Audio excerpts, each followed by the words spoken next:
Assalamualaikum warahmatullahi wabarakatuh. Sampurasun. Selamat pagi, salam sejahtera bagi kita semua.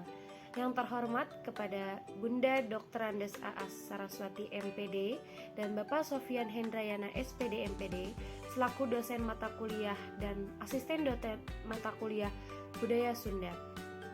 Dan teman-teman sekalian yang saya banggakan, puji dan syukur marilah kita panjatkan kehadirat Allah Subhanahu wa taala atas rahmat dan karunia-Nya berupa kesehatan yang Allah berikan sehingga kita bisa melaksanakan perkuliahan pada pertemuan kali ini. Tidak lupa juga salawat serta salam semoga tetap tercurahkan kepada junjungan kita Nabi Muhammad SAW.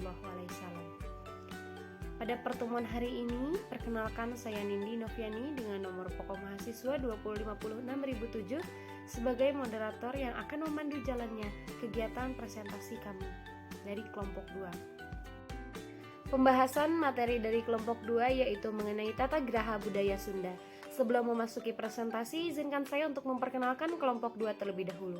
Yang pertama ada Hefri Marliansyah dengan nomor pokok mahasiswa 2050609. Yang kedua ada Nabila Khairani dengan nomor pokok mahasiswa 2050637. Yang ketiga ada saya sendiri Nindi Noviani dengan nomor pokok mahasiswa 2050607. Yang keempat ada Rindiani Hayati dengan nomor pokok mahasiswa 2050640. Yang kelima ada Risha Intan Latifah dengan nomor pokok mahasiswa 2050638. Dan yang terakhir ada Sidik Permada Wardani dengan nomor pokok mahasiswa 2050620. Baik, langsung saja untuk pemateri pertama saya persilahkan. Assalamualaikum warahmatullahi wabarakatuh. Perkenalkan nama saya Rindiani Hayati dengan NPM 2050640. Di sini saya akan menjelaskan mengenai rumah adat atau tradisional Sunda. Rumah tradisional merupakan rumah yang dibangun dengan cara yang sama dari generasi ke generasi tanpa mengalami perubahan. Rumah tradisional dapat juga dikatakan sebagai rumah yang dibangun dengan memperhatikan kegunaan serta fungsi sosial dan arti budaya di balik corak atau gaya bangunan. Di Jawa Barat terdapat rumah adat yaitu rumah adat Sunda atau rumah tradisional suku Sunda yang mempunyai nama imah. Nah, rumah adat Sunda pada umumnya mempunyai kolong dengan ketinggian 5 cm hingga 1 meter di atas permukaan tanah. Biasanya kolong rumah digunakan untuk menyimpan peralatan petani dan kandang binatang ternak. Nah, kolong rumah tersebut mempunyai nama kolong imah dan untuk masuk ke dalam rumah terdapat tangga yang diberi nama gorge. Rumah adat Sunda sebagian besar kerap mengambil bentuk dasar dari struktur atap pelana atau disebut juga dengan atap gaya kampung yang terbuat dari bahan-bahan dedaunan seperti juk, serat aren hitam, hate, dedaunan atau dedaunan palem, yaitu menutupi balok. Nah, dinding anyaman bambu, kerangka kayu dan struktur yang dibangun di atas panggung pendek. Rumah adat atau tradisional Sunda ini sebagian besar terbuat dari kayu atau bambu itu sendiri memiliki nama yang bermacam-macam jenis sesuai dengan bentuk atap dan pintu rumah. Baik, selanjutnya yaitu bagian utama rumah tradisional Sunda. Nah, yang pertama adalah kepala atau hulu. Nah, kepala sebagai posisi yang agung, mulia, tinggi, dan terhormat. Dalam struktur bangunan, kepala merupakan atap bangunan dengan bentuk umumnya adalah bentuk pelana dan jure atau susunan. Bagian kepala disusun berdasarkan dua komponen, yaitu kuda-kuda dan langit-langit. Kuda-kuda berbentuk segitiga terbuat dari material kayu dan bambu. Yang kedua ada badan atau awak. Nah, badan merupakan bagian tengah yang bermakna keseimbangan dan kehidupan. Di dalam bagian tengah ini digunakan sebagai tempat tinggal dan pusat dunia. Struktur pangadeg merupakan kerangka rumah yang disusun berdasarkan dua komponen, yaitu dinding dan lantai. Nah, struktur dinding disusun berdasarkan 3 komponen utama: tihang, pangadeg atau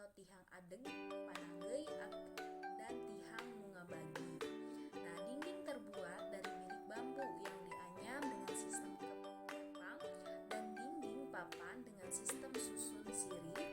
Nah, konstruksi pananggeuy dan tihang adek menggunakan teknik sambungan pupurus atau lubang, dan bibir miring berkaitan diperkuat dengan paku, pasak, dan tali. Demikian juga pada sudut aluminium. Nah, selanjutnya yaitu kaki atau suku. Nah, kaki sebagai posisi paling bawah tanah dan juga sebagai tempat tinggal makhluk goib, roh-roh jahat yang mengganggu manusia. Tanah merupakan simbol kematian, maka lantai dibuat tidak menempel langsung ke tanah dengan menggunakan umpak. Nah, menurut Nuryanto dalam Muhammad Sahril Adi Saputra dengan kawan-kawan tahun 2019, secara umum masyarakat Sunda mengenal 3 jenis umpak, yaitu yang pertama bentuk utuh atau bulat, yaitu bantu alam yang diambil dari sungai bekas letusan gunung pada masa lampau yang biasanya dipakai untuk alas kaki golodong. Yang kedua bentuk lesung atau lisung, yaitu batu berbentuk balok yang berdiri tegap dengan permukaan pada sisi alas lebih kecil daripada permukaan sisi bawah dan biasanya banyak dipakai di rumah dan bilik. Nah, yang ketiga yaitu bentuk kubus atau balok, yaitu batu berbentuk kubus ditegakkan dengan sisi-sisi atas dan bawah sama besar. Baik, saya akan membawakan materi yang selanjutnya yang berjudul struktur rumah tradisional Sunda. Yang mana struktur rumah tradisional Sunda ini terdiri dari 7 struktur yang membentuk rumah Sunda. Yang pertama ada atap. Atap dari rumah tradisional Sunda memiliki bentuk atap plana atau jure yang terkadang disebut suhunan. Atap dari rumah Sunda ini terbentuk menggunakan material alam seperti kayu dan ijuk. Struktur yang kedua yaitu lalangitan atau langit-langit. Langit-langit rumah tradisional Sunda terkadang disebut lalangitan atau paparan dari bilik dengan motif kepang. Hanya bagian dari dapur yang tidak menggunakan lalangitan ini. Untuk struktur yang ketiga yaitu tiang. Tiang-tiang konstruksi rumah tradisional Sunda digunakan untuk menahan rumah. Biasanya tiang yang digunakan di dalam satu rumah yaitu berjumlah 16 tiang dengan posisi fondasi menggunakan batu alam. Untuk struktur yang keempat yaitu dinding. Dinding rumah tradisional Sunda adalah menggunakan bahan dari bilik motif kepang, serta konstruksi pemasangan biliknya menempel langsung pada bagian luar tiang rumah. Selain menggunakan bilik, untuk fasade rumah tradisional Sunda juga menggunakan papan. Untuk struktur yang kelima yaitu jendela. Jendela rumah tradisional Sunda memiliki bentuk persegi panjang yang biasanya terletak di samping kiri dan samping kanan dan bagian fasade dari rumah tradisional Sunda. Untuk struktur rumah Sunda yang keenam yaitu pintu, yang mana pintu rumah tradisional Sunda hanya memiliki satu pintu di bagian depan mengarah ke dalam rumah atau ruang tamu dan satunya lagi terletak di bagian belakang atau di bagian dapur. Untuk struktur rumah yang terakhir atau yang ketujuh, lantai. Penggunaan material lantai dari rumah Sunda biasanya menggunakan papan kayu atau lempengan-lempengan bambu yang digelar di atas bambu bulat yang biasanya dinamakan darurang. Tetapi untuk di bagian dapur hanya menggunakan tanah. Materi selanjutnya yaitu wujud atap rumah tradisional. Rumah tradisional Sunda memiliki berbagai macam bentuk atap. Adapun beberapa tipologi rumah tradisional Sunda ini dengan berbagai bentuk atapnya. Yang pertama ada suhunan jolopong. Suhunan Jepang atau disebut juga jolopong dalam bahasa Sunda yang artinya tergolek lurus. Suhunan jolopong atau yang sering dikenal dengan sebutan suhunan panjang merupakan bentuk yang cukup tua karena terdapat pada bentuk atap bangunan saung yang diperkirakan umurnya sudah sangat tua sekali begitu. Bentuk jolopong memiliki 2 bidang atap saja, di mana kedua bidang atap tersebut dipisahkan oleh jalur suhunan di tengah bangunan rumah, seperti di gambar. Selanjutnya ada suhunan julang ngapak.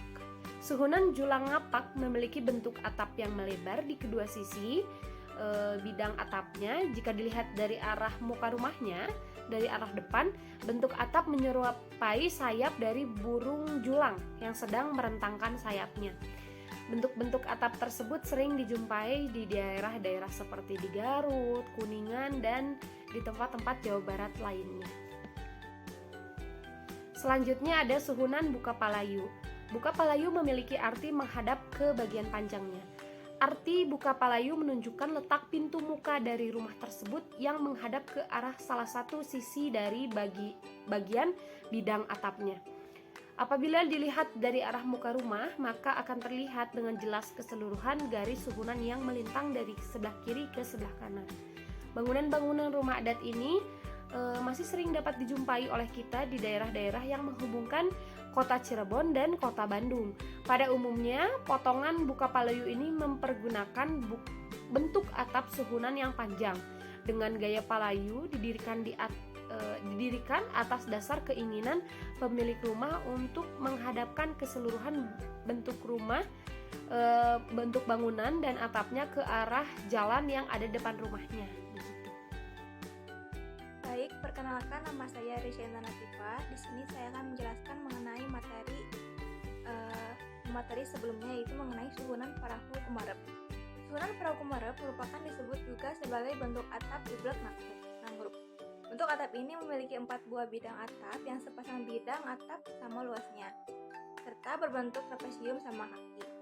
Letak kedua bidang atap lainnya berbentuk segitiga sama kaki, dengan kedua titik ujung suhunan merupakan titik-titik puncak segitiga itu. Selain itu, kaki-kakinya merupakan sisi bersama dengan kedua bidang atap trapesium. Lalu ada suhunan buka pongpok.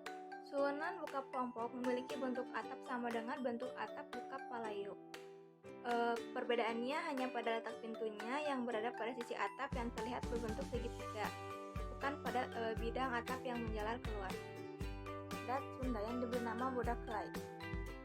Bentuk atap Bodak Kelai ini menyerupai bentuk badak dengan mulut yang menganga. Bentuk atap Bodak Kelai ini sangat mirip dengan bentuk atap Tagok Anjing, tapi perbedaannya pada bidang atap yang belakang. Bidang atap yang belakang dilebihkan sedikit sehingga melewati bidang atap yang ada di depannya, yang diberi nama dengan rambu. Sekian dari saya, terima kasih. Selanjutnya yang ketujuh yaitu ada tagok anjing. Bentuk tagok anjing ini merupakan bentuk atap yang menyerupai sikap anjing yang sedang duduk. Bentuk atap ini bidang pertamanya lebih lebar dibandingkan dengan bidang atap lainnya yang merupakan penutup ruangan rumah adat tradisional Sunda. Selanjutnya yaitu ada wujud ornamen rumah tradisional Sunda. Yang pertama yaitu ragam hias flora yang meliputi ada motif kawung, yaitu berwujud buah kawung, aren, kelapa, dan bunga lotus. Motif ini memiliki makna pengaruh kebudayaan Hindu serta harapan agar manusia selalu ingat dengan asal-usulnya. Motif ini juga biasanya digunakan di tempat atau di balai tempat pertemuan umum. Lalu yang kedua yaitu motif keliangan, yaitu berwujud bentuk daun atau kelopak kering. Motif ini memiliki makna bahwa kita sewaktu-waktu akan jatuh ke tanah. Nah, biasanya motif ini terletak atau digunakan di tempat yang terdapat ada tiang umpak. Selanjutnya yang terakhir yaitu ada motif singkar kadaka, yaitu berwujud dedaunan yang tidak teratur. Motif ini memiliki makna simbar yang artinya tumbuhan yang hidup menempel pada tumbuhan lain tanpa merusaknya, serta kedamaian dan ketentraman. Motif ini biasanya digunakan di dinding kayu yang sudah terukir. Lalu yang kedua yaitu ada ragam hias fauna, meliputi motif gajah atau liman yang berbentuk hewan gajah dengan posisi bergerak yang memiliki makna lambang kekuatan. Motif ini biasanya di rumah adat tradisional Sunda terletak pada rumah tunggal. Nah, yang kedua yaitu ada motif cicak, yaitu berbentuk hewan cicak atau cicak utuh dengan ekor yang membengkok, yang memiliki makna lambang kewaspadaan. Motif ini biasanya terletak pada ukiran kayu di dinding gebyog, yang biasanya menempel pada batang pohon. Lalu yang terakhir yaitu ada motif ular pucuk, yaitu berbentuk hewan ular yang memiliki makna lambang kesucian. Motif ini biasanya terletak pada ukiran-ukiran gebyok.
Selanjutnya ada fungsi rumah tradisional Sunda. Fungsi dan makna rumah tradisional Sunda sendiri ada fungsinya tersendiri di sini sebagai berikut. Yang pertama, ruang depan atau yaitu tepas terletak pada bagian paling depan, fungsi menerima tamu. Yang kedua, ada kamar tidur. Enggon memiliki komposisinya terletak sebelah ruangan tamu. Banyaknya enggon sendiri bergantung pada banyaknya keluarga. Fungsi enggon adalah untuk tempat beristirahat yang dipisahkan antara laki-laki maupun perempuan. Ada dapur atau pawon, yaitu menggunakan lantai tanpa plafon. Biasanya juga terdapat hawu sebagai tempat menyimpan kebutuhan dapur. Yang ada goah, yaitu tempat menyimpan beras atau padi. Tempat ini merupakan tempat sakral bagi orang-orang Sunda. Letak goah sendiri biasanya di belakang rumah atau terkadang di dekat dapur. Alhamdulillah, semua materi telah disampaikan.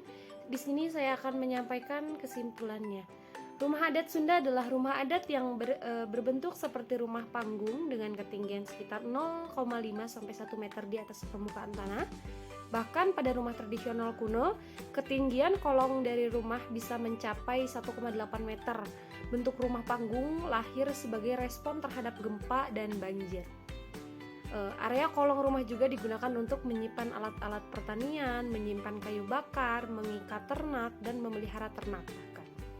Selain itu dilengkapi dengan tangga dalam 3 anak tangga yang disebut anjing goro.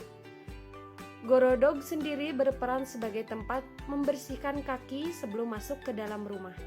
Keistimewaan dari rumah adat Sunda ini adalah dilengkapi dengan tangga yang disebut anjing goro. Tangga yang terbuat dari bambu atau kayu biasanya terdiri dari 3 anak tangga atau kurang. Selain pulang, gorodog juga biasa membersihkan cakarnya sebelum masuk ke dalam rumah. Rumah adat Sunda ini memiliki arsitektur yang sama, bahkan dengan bangunan-bangunan indah di sekitarnya. Sebagian besar dari rumah tradisional Sunda menggunakan bahan-bahan yang berasal dari alam atau bahan-bahan alami, sehingga ada hubungannya yang kuat dengan alam, lingkungan, dan kesederhanaan. Di sini saya sebagai moderator ingin menyampaikan terima kasih kepada dosen pengampu dan asisten dosen pengampu, yaitu Ibu Dr. Anda A. Saraswati MPD dan Bapak Sofyan Hendrayan SPD MPD yang telah memberikan kami materi ini sehingga kami mengetahui bahwa tata geraha budaya Sunda itu sangat luas. Dan juga kepada teman-teman semua yang telah mengikuti presentasi kali ini dari awal hingga akhir. Dan juga jika teman-teman ada yang ingin ditanyakan, silahkan ditanyakan langsung di forum diskusi. Sekian dari kelompok kami, mohon maaf apabila ada tutur kata yang salah atau bahasa yang kurang mengenakan, mohon dimaafkan. Sekian, wabillahi taufiq wal hidayah. Wassalamualaikum warahmatullahi wabarakatuh.